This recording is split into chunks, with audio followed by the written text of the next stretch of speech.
에베소서 2장, 2장, 3장을 계속 이렇게 한번 나누도록 하겠습니다. 우리 이제 1절부터 3절까지 함께 읽겠습니다. 자, 시작. 그는 허물과 죄로 죽었던 너희를 살리셨도다. 그때 너희는 그 가운데 행하여 이 세상의 풍속을 따르고 공중의 권세 잡은 자를 따랐으니 곧 지금 불순종의 아들들 가운데 역사하는 영이라.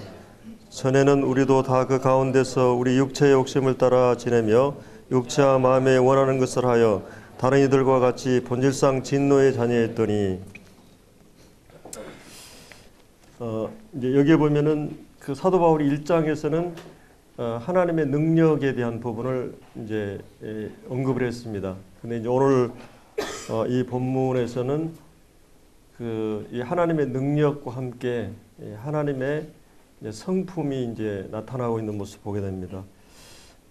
그래서 이제 여기 죽었다 이렇게 말하고 있잖아요. 일반적으로 우리 형제들이 기도할 때 그 죽을 수밖에 없는 이런 기도를 하는데 사실은 우리는 죽어 있는 것입니다. 이게 영적으로 죽어 있는 상태.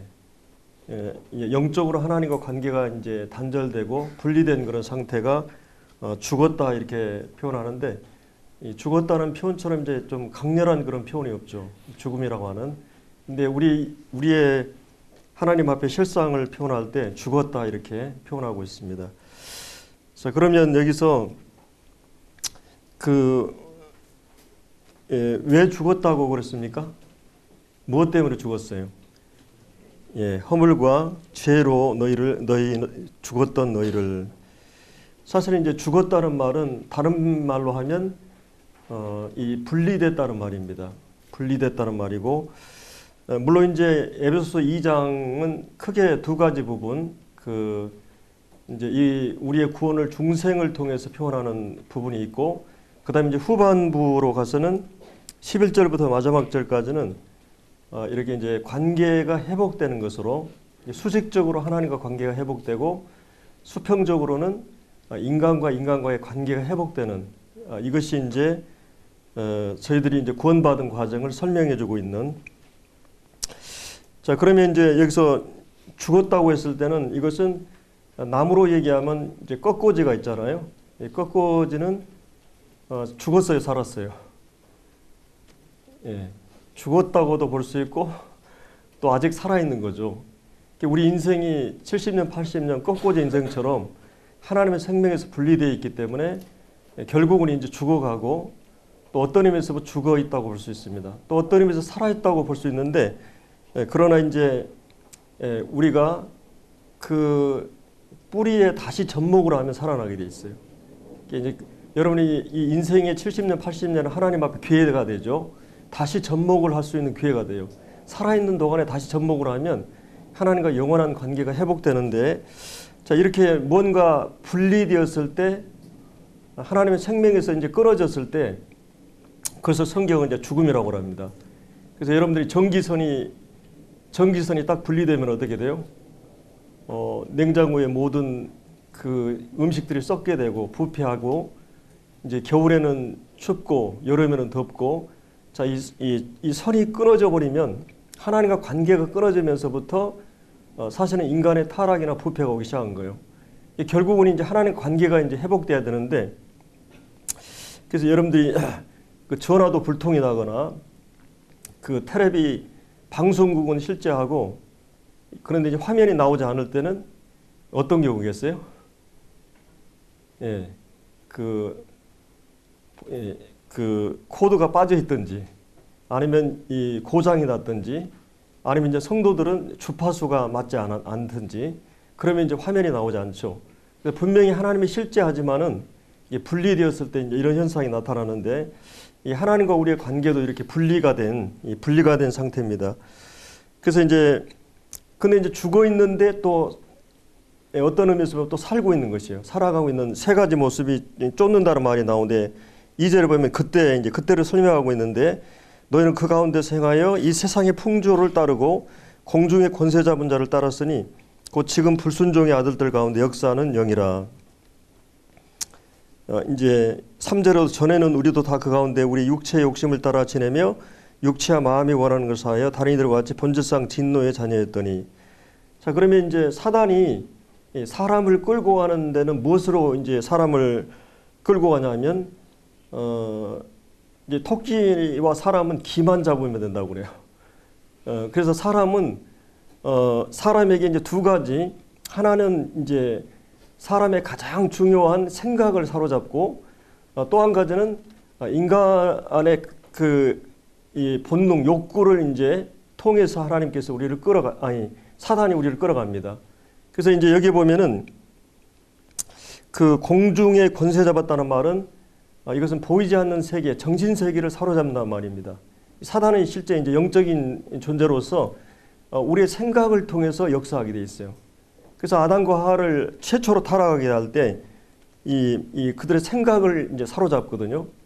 그래서 이 하나님 앞에서 우리가 고린도서 10장에 보면 모든 그런 그 하나님 앞에서 높아진 그런 생각을 사로잡아 하나님께 복종하게 하라는 그런 말씀이 있습니다.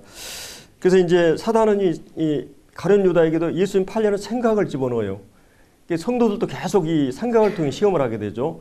그래서 사단이 이제 생각을 사로잡게 되면 때로는 이것이 무신론, 진화론, 많은 어떤 이론을 통해서 사람들의 생각을 사로잡는 일을 하게 됩니다.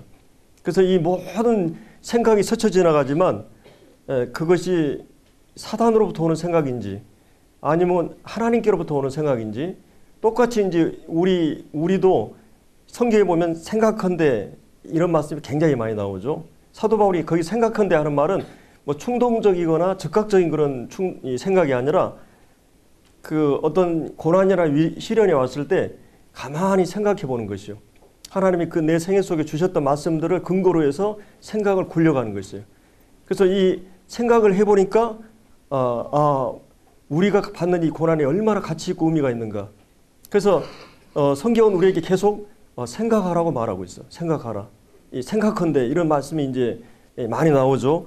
그래서 하나님께서 우리 인생에게 주신 최고의 복이 뭐냐면 이성과 생각을 하나님이 주셨다고 하는 거예요. 그래서 하나님께서 이것이 하나님의 통제 아래, 하나님 말씀의 통제 아래 놓이도록 그래서 계속 그런 이제 생각을 사로잡는 일을 사단이 아닙니다. 사단에게 이것을 빼앗아 버리면 우리가 하나님 믿는다고 하는 것은 막연히 공중에 그냥 붕 떠서 믿는 게 아니라 우리의 인격의 중심인 생각을 통해서 먼저 역사해요. 생각이 설득을 하고 그 다음에 감정에 감동을 받게 되고 의지에 굴복을 하는 단계가 있죠.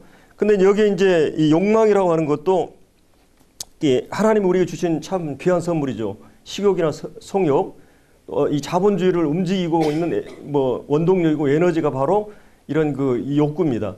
근데 이제 이 욕구가 이제 정말 하나님께서 주신 그 욕구는 하나님이 주신 선물이에요. 본성은 식욕도 그렇고 성욕도 하나님 다 주셨어요.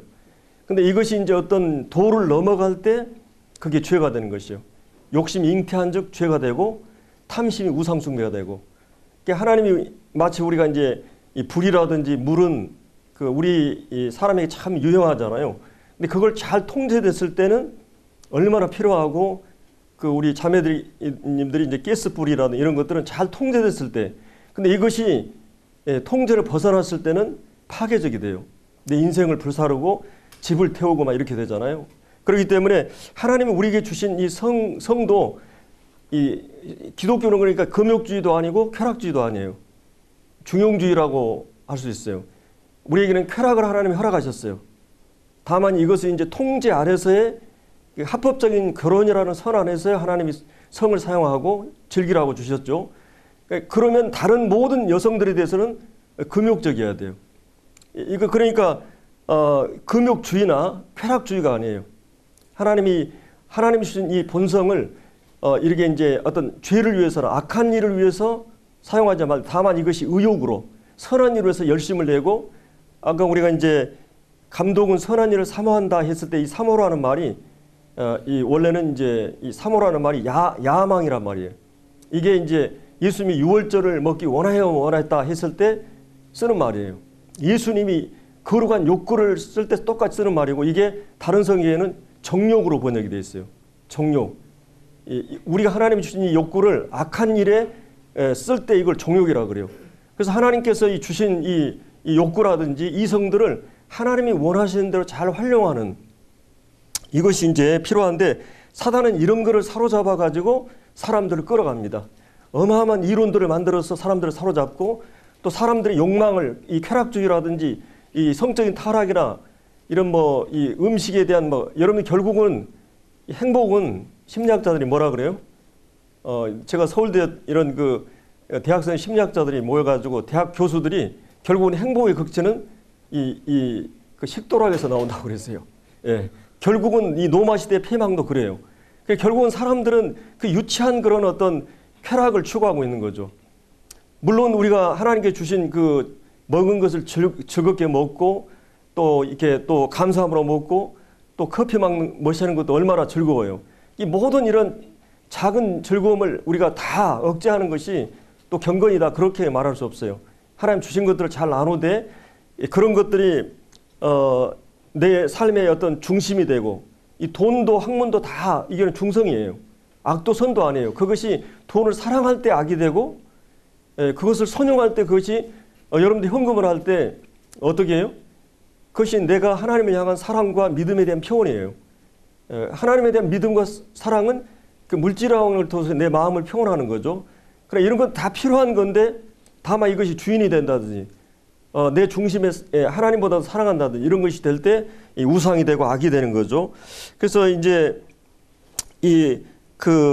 여기 이제 이 세상의 풍조, 이 안목의 정욕, 이 세상의 이 화려한 많은 문화를 통해서 이 사단은 이제 우리를 공중 권세 잡은 자가 우리를 끌고 가는 그 지금 불순종의 아들들 가운데 역사하는 영이라. 전에 우리 다 그 가운데서 우리의 육체의 욕심을 따라 육체와 마음. 그래서 이제 육체의 본능과 또 이렇게 마음은 타락한 이 마음이 있죠. 이것이 이 마음에서 온갖 더러운 것이 다 이 마음에서 나오잖아요. 근데 이 마음이 이제 마음에 의해서 우리가 끌려가는 걸 볼 수 있습니다. 그래서 우리가 하나님의 진노의 자녀다. 이 본질상 우리가 태어날 때부터 우리는 그런 이런 운명을 타고 태어난 어떻게 보면 참 억울하지 않아요? 내가 한번 실험을 받은 적도 없고 내 부모나 내 조상 때문에 내가 죄인으로 태어나 버렸다. 어떻게 보면 참 억울한 일이죠. 근데 이제 우리가 그 4절부터 7절 말씀에 보면 이런 게 설명이 나옵니다. 자, 이제 이런 인간의 절망적이고 정말 그 비참한 인간 스스로는 마치 어떻게 할 수 없는 이 마귀의 그 권세 아래서 끌려다니고 있는 이 인간을 향한 하나님의 불쌍히 여기는 이 4절의 긍휼이 풍성하신 하나님이 우리를 사랑하신 그 큰 사랑을 인하여 옛날에 허유록 형님이 큰 사랑을 하고 한 10분 뭐 한다고 그러는데 예, 어마어마한 사랑이에요. 이 하나님의 사랑의 크기가 그 하나님의 그 사랑의 위대하심, 그 긍휼의 풍성하심, 그리고 이제 거기 5절에 보면 그 은혜라는 단어가 나오고 이제 그다음에 자비라는 단어가 쭉 나오고 있습니다. 자, 이런 그 하나님의 성품이 움직이고 있어요. 하나님의 능력을 통해서 이제 부활의 권능이 나타났고 그 능력이 하나님의 이 성품의 지배를 받고 있어요. 그래서 하나님은 우리가 하나님을 신뢰한다고 했을 때는 그분이 전능하심, 능력도 신뢰하지만 그분의 성품도 우리가 신뢰해요. 그래서 아무리 권력이나 힘이 있어도 그분이 히틀러나 막 김일성 같이 악한 인격이라면 근데 하나님은 이런 그 선한 성품을 갖고 계시는 이런 성품이 움직이고 있는 모습들을 여기서 보고 있어요.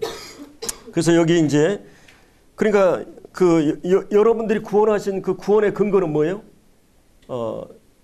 철저하게 여기서 이제 원래 이제 그 7절 안 보죠. 그 4절부터 이제 6절까지는 거기서 중요한 단어는 이제 5절에 함께라는 단어예요. 이제 함께라는 단어가 쭉 나오고 있죠. 6절에도 함께라는 단어가 나오고 있어요. 그러니까 이 성경은 구원을 설명할 때 두 가지로 설명해요. 한 가지는 대속이라는 의미가 있고 그다음에 또 한 가지는 우리 주님과 우리가 하나 연합이 되어서 두 가지 그 개념이 있어요. 로마서 이제 1장부터 4장까지는 대속이라는 개념에서 우리를 설명해요. 이방인들도 다 죄인이었고 또 도덕적인 사람도 다 죄인이고 또 종교적인 유대인들도 다 죄인이고 그래서 이방인이나 유대인이나 다 죄 아래 있다고 선언했다. 그리고 기록된 구약 말씀에 근거해서 의인은 없나니 하나도 없고 선을 향하는 자 하나님 찾는 자 아무도 없다. 저희 마음은 열린 무덤이여 막 이렇게 쭉 얘기하죠. 그래서 유대인들이 그토록 최고의 권위로 생각했던 구약의 모든 성경의 근거로 해서 사도 바울이 구약의 말씀들을 기록된 말씀을 근거로 해서 모든 인류가 죄인이라고 입증을 하는 거예요. 그러니까 이것은 유대인들 입장에서는 율법을 지키고 있다고 생각하고 그 율법의 의를 가지고 이제 했던 그 유대인들에게 그게 아니다. 그리고 율법을 주신 의도나 목적이 뭐냐? 바로 율법으로는 죄를 깨닫게 하기 위해서. 죄를 깨닫게 하기 위해서. 이 성질을 드러내기 위해서. 이 거울이나 엑스라이를 보면 그거를 붙여보면 내 얼마나 심각한 질병, 암에 걸려있고 내가 얼마나 추한 자인 것을 드러내듯이 율법은 그런 기능을 위해서 하나님 주셨다. 자, 그러면서 예수 그리스도가 이제 이 율법 외에 하나님의 방법이 있다. 그러니까 믿음으로 하나님께 의롭게 되는 방법을 얘기하면서 그리스도에 대한 구속으로 하면 내가 하나님 앞에 의롭다함을 얻었다. 이 말씀을 이제 쭉 이제 해주고 있죠. 자, 그러면 이 4장까지 그 얘기를 했을 때는 대부분의 이제 그 죄라는 말이 복수로 신스로 나와요. 근데 이제 5장 이제 10절 이하에서부터는 이 아담과 이제 예수님을 이렇게 비교를 하면서 대표성의 원리로 얘기합니다. 그러니까 아담 한 사람이 범죄하고 모든 사람이 그 죄 가운데 들어갔고 이제 예수님의 한 행위로 말미암아 그리스도 예수 안에 있는 모든 자들이 함께 이제 그래서 이제는 여러분들이 이제 구원받고 나서 제일 이제 첫째 부딪혀오는 문제가 뭐냐면 내가 구원받았는데 또 이 죄 앞에 맥을 못 추는 거예요. 물론 이제 여러분이 행동적으로 그러지 않을지라도 내 마음에 일어나는 내가 나에 대해서 나를 무시하고 함부로 하고 무례하게 하고 이런 사람들에 대해서 정말 내가 관대하게 대할 수가 없어요. 나를 그냥 경멸하고 모독을 준 사람들에 대해서 내가 정말 아량을 가지고 넓은 마음으로 가지고 해야 되는데 실제 그거는 간단한 문제가 아니에요. 이 세상은 또 어떻게 보면 참 불공평한 것 같은 나보다 뛰어나고 머리가 좋고 잘났고 능력이 있고 좋은 부모 만나고 왜 이렇게 세상은 불공평한가? 이것 때문에 내가 화가 나요. 그래서 이 시기심이라고 하는 것 그리고 또 열등감이라고 하는 것 이런 것 때문에 특별히 우리 사춘기 또 이제 청년들은 이런 고민 속에 우리가 또 빠져들어가요.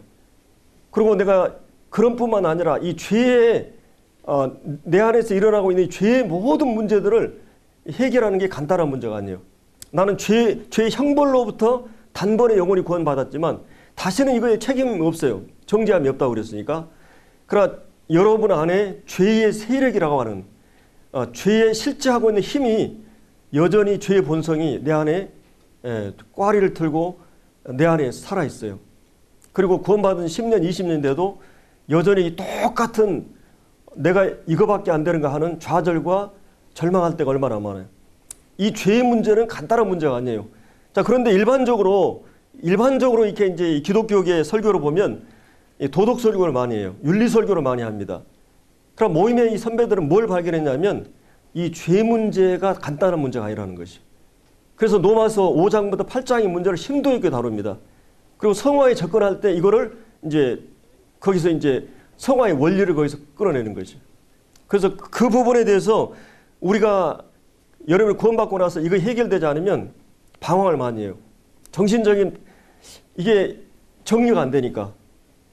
구원받은 지 10년, 20년, 30년 돼도 도대체 이게 뭔가 이런 이제 갈등을 갖게 됩니다. 근데 이제 하나님께서는 어떤 면에서 보면 거기 이제 이 함께라는 예수님이 나는 거기에 들어가지 않았어요. 십자가에. 근데 예수님이 대속해 주셨어요. 대신해 주셨다는 말이에요. 근데 이 함께라는 말은 내가 그리스도가 죽을 때 함께 죽고 내가 그리스도와 함께 살아났다고 하는 이제 이런 진리가 이제 로마서 6장에서 아주 세례를 통해서 심도 있게 다루게 되죠. 그래서 이제 그 원리를 갖고 그러니까 여러분이 죄를 이길 수 있어요, 없어요? 여러분의 힘으로. 여러분의 실력이나 능력으로 이길 수 있어요, 없어요? 여러분의 도덕적인 양심이나 도덕의 힘하고 그다음에 죄의 법이 있어요. 누가 더 힘이 셀 것 같아요? 여러분 의지하고 결심하고 돼야 안 돼요. 여러분이 너무나 자주 넘어지고 반복해가지고 이제 하나님 앞에 면목이 없어가지고 또 주님 자백하라 그랬는데 자백할 용기가 안 나고 그러면 기도가 딱 막혀버려요. 하루 살아가 나와서 저녁에 기도하려고 그러면 산만한 생각이 밀려올 뿐만 아니라 이 영적 전쟁은 이런 내가 어떻게 살아야 행동했냐 자신감이 없기 때문에 기도가 안 나와요. 이게 때문에 영적으로 하나님과 교통이 안 되는 거죠. 교제가 말씀이 안 들어오고 기도가 안 나와요. 이 마음의 문제를 어떻게 다뤄야 되느냐, 이 죄의 문제를. 근데 이제 사실은 이 문제를 로마서 6장에서부터 바울은 이제 집중적으로 다루고 이것에 대한 이 죄 문제를 해결하는 데는 내 의지나 힘으로는 안 된다고 하는 거예요.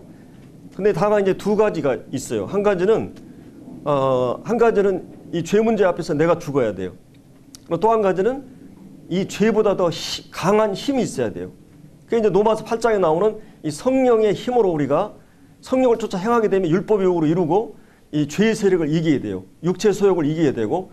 다만 이제 그리스도인들은 이 모든 조건을 이제 갖추고 있는 거죠. 어떤 일이 있어요? 합법적으로 내가 그리스도와 함께 이미 우리는 죽었어요. 죽은 사람에게는 법의 효력이 없어요. 법의 권리가 없어요. 죽은 사람한테는 뭐 당신이 죽었으니까 벌금을 내라 이렇게 할 수 없어요. 죽어버리면 끝나는 것이에요. 근데 우리가 합법적으로 그리스도와 함께 죽었다고 하는 것이에요. 그러니까 이제 성화 부분을 접근할 때 이 죄 문제를 어떻게 다루느냐 문제에 있어서 첫 문제가 우리가 그리스도와 함께 죽었다고 하는 것이에요. 물론 이제 사도 바울은 여기서 이제 성화 문제를 본격적으로 다룬 거 아니에요. 이제 4장부터 쭉 다루기 때문에 참고로 이제 제가 이 함께라는 단어가 나와서 그것은 대신해서 죽었다는 말이 아니고 우리가 그리스도와 함께 묶어져서 우리가 세례와 함께 의식을 통해서 표현하듯이 십자가에 예수님이 죽으실 때 나도 그 죽고 그리고 이제 우리가 살아났을 때 그리스도와 함께 살아났고 지금 하늘에 앉힌 바 되었고 신랑과 신부는 뭐예요? 여자는 이제 결혼하면 모든 팔자가 달라져요. 그렇죠. 결혼과 함께 여러분이 태어나면서부터 신분이 또 달라지는데 여러분 결혼하면 또 신분이 달라져요. 내 남편의 모든 위상과 영광과 부귀와 신분과 모든 것이 그 결혼과 함께 보장이 돼요. 내 남편이 왕이고 내 남편이 이런 실력 가지고 이런 모든 것이 여자는 거기에 따라가요. 여자는 이제 결혼과 함께 완전히 그의 운명이 팔자가 바꿔지는 거예요. 근데 우리가 그리스도와 함께 결혼한 관계이기 때문에 어떤 면에서 우리가 함께 죽고 함께 일으킴 받고 이제 함께 신부로서 묶어져서 연합되어서 이제 신랑이 하늘에 앉아 있는 것은 내가 앉아 있는 것 같은 것이에요. 내가 영적으로 이제 이런 신분에 있게 된다고 하는 것입니다. 그래서 이제 구원을 일반적으로 접근할 때 우리는 이제 상당히 주관적인 접근, 감정적인 접근, 내가 느낌이라든 기분이나 내 상태나 막 이런 것을 많이 따지잖아요. 왜 내가 이렇게 구원받고 나서도 내가 이게 왜 불안하고 왜 내가 공허하고 왜 내가 이렇게 절망하고 왜 나는 이럴까? 왜 내 마음이 이렇게 팍팍하고 왜 말씀이 이렇게 막 아무리 봐도 이게 모래 씹은 것 같고 막 말씀이 안 들어오고 왜 내가 이러느냐? 이런 그 고민을 우리가 이제 할 때가 많아요. 그러나 이제 오늘 이 본문에서는 성경은 이제 우리의 신분을 얘기할 때 우리가 얼마나 잘했느냐에 관계없어요. 자, 여러분들이 합격을 했다. 대한민국 국민이 됐다. 내가 어떤 아들, 딸로 태어났다고 했을 때는 그 신분이라고 하는 거 한 번 결정되면 끝까지 보장이 돼요. 내가 어떤 대학에 들어갔는데 여러분이 그걸 고민합니까? 내가 진짜 합격했던가? 진짜 내가 합격한 게 맞아? 그 고민하고 계속 그 구원에 대해서 머물러 있으면 어떻게 되겠어요? 거기서는 이제 경쟁하고 공부하고 실력을 기르고 계속 그래야 되는데. 그러니까 근데 왜 그게 만만치 않냐면 영적인 실제가 있기 때문에 그래요. 이 마귀가 실제하고 있기 때문에 그래요. 여러분이 이제 이 에베소 6장에서 사도 바울은 그걸 집중적으로 다룹니다. 이 영적 싸움에 대해서. 그래서 우리가 어떤 실수나 잘못하게 되면 그때 공략이 시작이 돼요. 생각을 통해서, 마음을 통해서, 감정을 통해서. 자, 네가 이렇게 막 기분이 좋고 즐겁고 이러는데 여러분이 캠프 왔을 때는 그러고 구원 받았을 때 그러는데 일상의 삶에서는 늘 그렇게 충만하고 그래요, 안 해요? 그때는 어떤 생각을 가집니까? 그때 내가 그것과 상관없이 우리의 신분은 변하지 않지만 그때 사단은 공약을 해요. 너 그때 그 가졌던 기쁨이나 감정이 없잖아. 그러니까 그 사단은 계속 그런 근본적인 문제를 가지고 네가 그런데 구원받은 사람이야? 네가 하나님의 자녀야? 이런 공략을 시작하는 것이요. 근데 사단의 모든 공략에 대한 대안이 성경에 나와요. 이 계시록 이제 12장에 보면 그 이 형제들을 밤낮 참소한다 그랬어요. 근데 형제들이 무엇으로 이겨요? 어떤 것으로 이깁니까? 내가 어떻게 살아왔느냐로 이겨요? 뭘로 이깁니까? 예, 하나님 말씀. 그건 예수 그리스도의 보혈. 그리고 이 하나님의 약속된 말씀에 근거해서 우리는 그러니까 사단에게는 우리가 어떻게 해야 되겠어요? 말씀의 약속에 근거해서 대적을 해야 돼요. 순간적으로 대적을 해야 돼요. 그리고 주님 앞에서는 우리가 어떻게 해야 돼요? 내가 행동한 잘못한 것에 대해서 자백을 해야 돼요. 이 관리가 잘못되면은 하나님의 교제가 제대로 이루어지지 않습니다. 그것은 우리가 목욕한 자가 발밖에 씻을 필요가 없듯이 계속 우리는 세수를 하고 면도를 하고 계속 관리를 하듯이 우리가 이 관리를 하지 않으면 주님과의 이제 이 영적인 교제가 제대로 이제 이루어지지 않죠. 자, 그러면 이제 그 부분은 이제 제가 4장 이후에서 다뤄야 되기 때문에 자, 7절은 그러면 우리를 구원하신 이유를 얘기하고 있어요. 이는 그리스도 예수 안에 우리에게 자비하심으로써 그 은혜의 지기 풍성함을 오는 여러 세대에 나타내려 하심이니라. 자, 그러면 여러분들을 구원하신 이렇게 시궁창 같은 죽어있는 우리들을 그리스도와 함께 묶어서 다시 우리를 중생을 통해서 살려내신 이유가 뭐겠어요? 이 살려내신 이유를 여기서 7절에 얘기했죠. 그리스도 예수 안에 우리에게 자비하심으로써 그 은혜의 지극히 풍성함을 오는 여러 세대, 우리가 살고 있는 시대는 우리에게 맡겨졌어요. 우리 지역에, 우리 시대에는 우리에게 맡겨졌어요. 이 오고 오는 세대, 이 교회를 통해서 이 나타내기 위해서. 자, 무엇을 나타낸다고요? 자, 7절의 핵심은 뭐예요? 그 은혜의 지극히 풍성함을. 자, 그러면 이 은혜의 지극히 풍성함을 나타낸다는 말이 원래 이제 이 연극할 때 막을 연다는 말이에요. 원래 계시란 말이 막을 열다. 또 뚜껑을 호리병을 깨가지고 뚜껑을 열어서 보여주다. 뚜껑을 열어서 보여주고 막을 열어서 보여주다. 뭔가 이렇게 내 마음을 열어서 내가 당신을 사랑합니다. 이 마음을 열어서 보여주듯이 이 나타낸다는 말은 그걸 공개하고 드러내고 모든 만천하에 자기의 이 본심을 공개적으로 드러내는 이거를 나타낸다는 말이에요. 나타낸다는 말은 하나님께서 우리를 향한 그 사랑과 우리를 향한 진심을 온 천하에 드러내고 싶었어요. 그러니까 십자가를 세우신 거죠.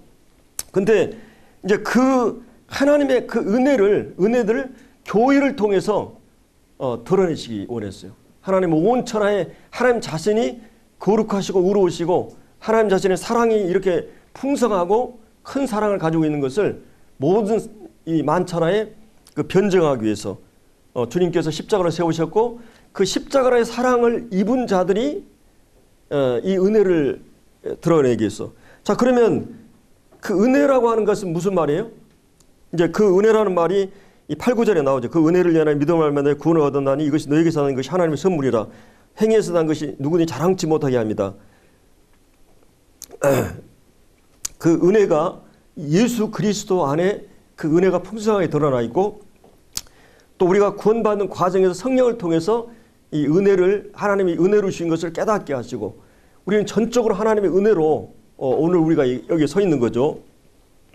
자, 그런데 그 은혜를 적나라하게 표현하기 위해서는 어떻게 해야 되느냐?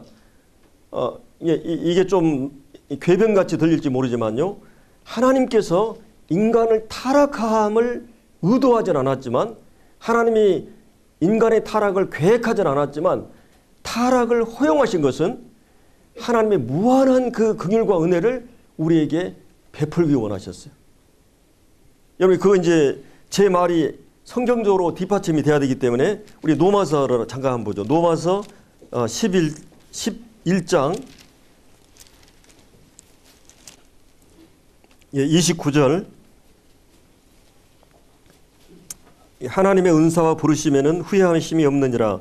너희가 전에는 하나님께 순종하지 아니하더니 이스라엘 순종하지 아니함으로 이제 긍휼을 입었느니라. 자, 이와 같이 이 사람들이 순종하지 아니하니 이는 너에게 베푸는 긍휼로 이제 그들도 긍휼을 얻게 하려 하심이라. 자, 32절 하나님이 모든 사람을 순종하지 아니하는 가운데 가둬두심은, 이건 이제 하나님께서 인간이 타락하도록 허용해 두심은 이런 말이에요. 하나님이 이렇게 허용해 두심은 모든 사람이 뭐라 그랬어요? 긍휼을 베풀기 위해서. 여러분이 죄의 깊이를 알아야만이, 우리 어제 말씀 들었죠?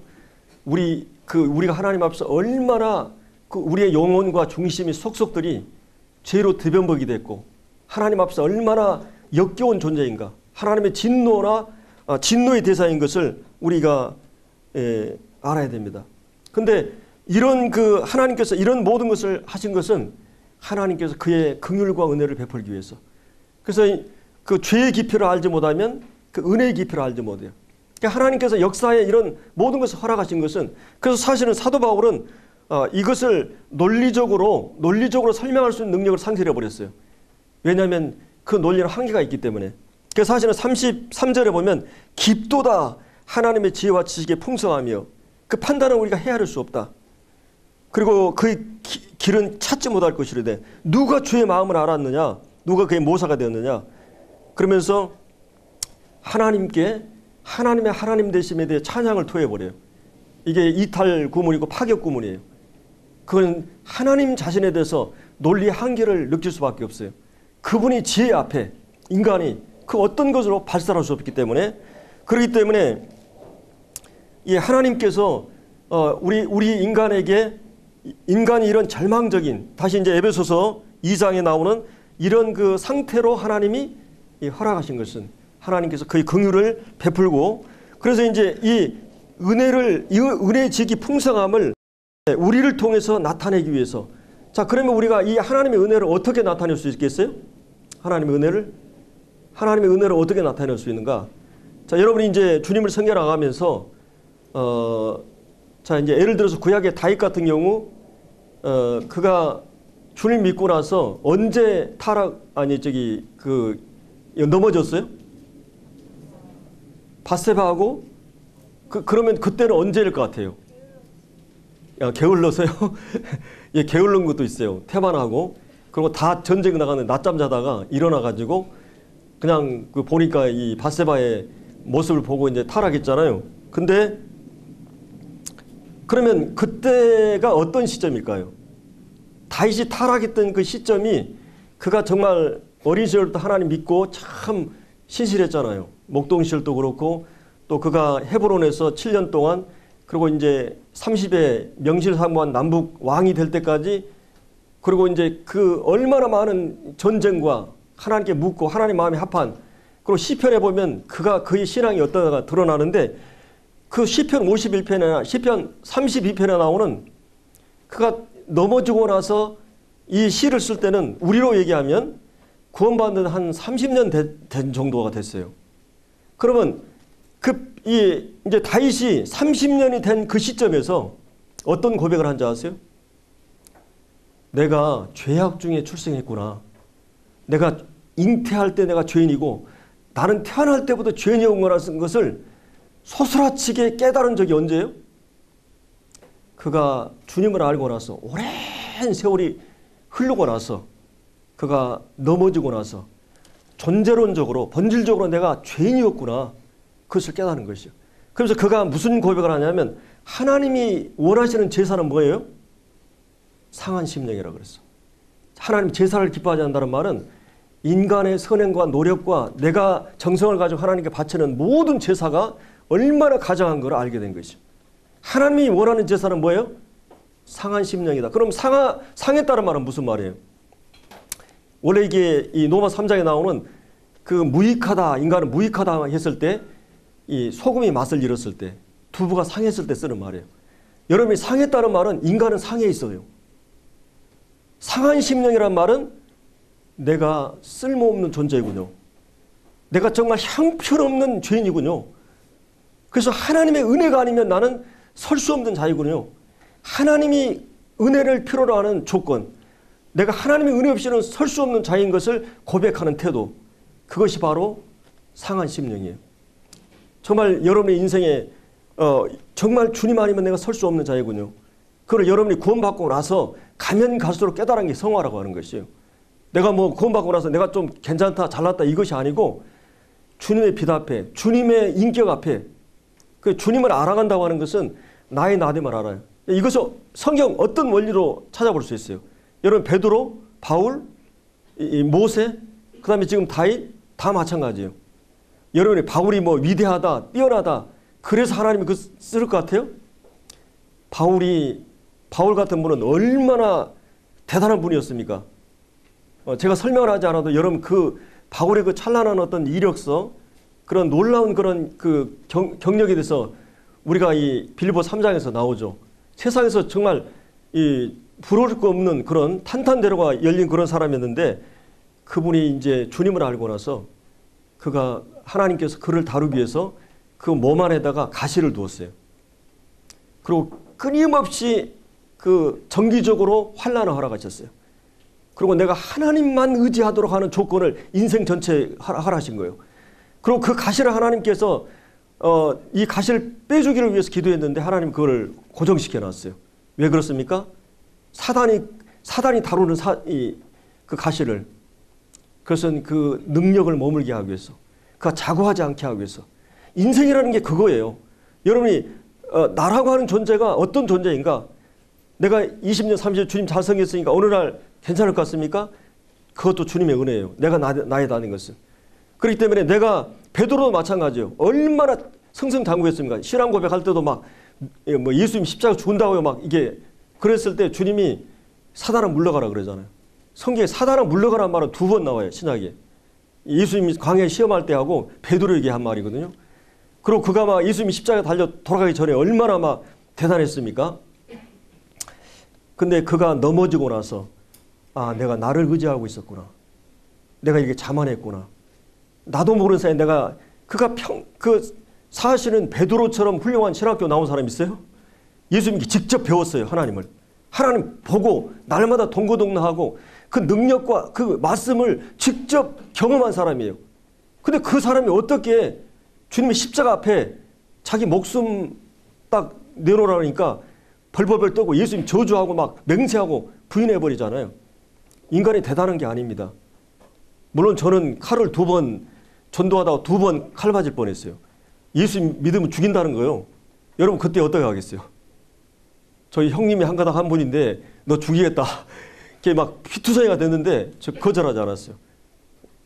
저도 한번 내 의지를 한 번 하면 저 죽어도 그냥 가는 스타일이에요.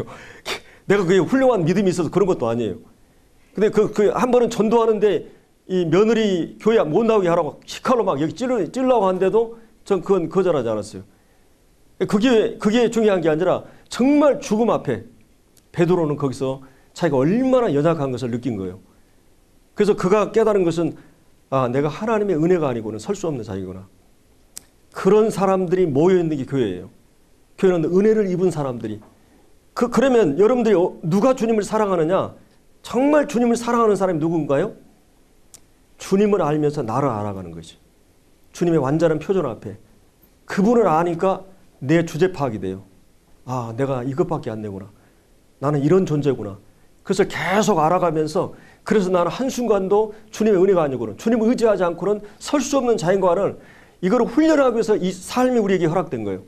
그래서 믿음이 서지 않으면 그러면 누가 사랑하냐 했을 때 이 누가복음 7장에 보면 이제 그 향유 깨는 그 여인이 나오잖아요. 근데 이제 그 시몬이라는 바리새인이 초청을 했는데 이 여인이 그냥 막 향유를 깨가지고 주님께 이렇게 향유를 붓고 그러는데 이 시몬이 막 판단을 하잖아요. 근데 주님이 그때 하신 말씀이 뭐예요? 이 시몬에게 예를 들어서 내가 나에게 100만 원 빚을 갚아준 사람하고 100억을 갚아준 사람 누가 더 사랑하겠느냐 이런 질문을 하셔요. 누가 더 사랑한다고 그래요? 예, 빚을 많이 갚아준 사람이 더 사랑한다고 그래요. 그게 말이 옳도다. 너하고 이 여인하고 뭐 도덕적으로 어떤 죄인이라고 하는 것은 큰 차이가 없을 거예요. 우리 모두 마찬가지잖아요. 근데 누가 죄인인 걸 아느냐? 주님을 제대로 아는 사람은 자기를 알아가요. 그리고 자기가 어마어마한 빚진 자인데 이 어마어마한 빚을 갚아준 사람에 대한 태도가 사랑이에요. 그러니까 하나님께서 이 교회를 통해서 은혜를 드러낸다고 하는 말은 그런 의미를 갖고 있어요.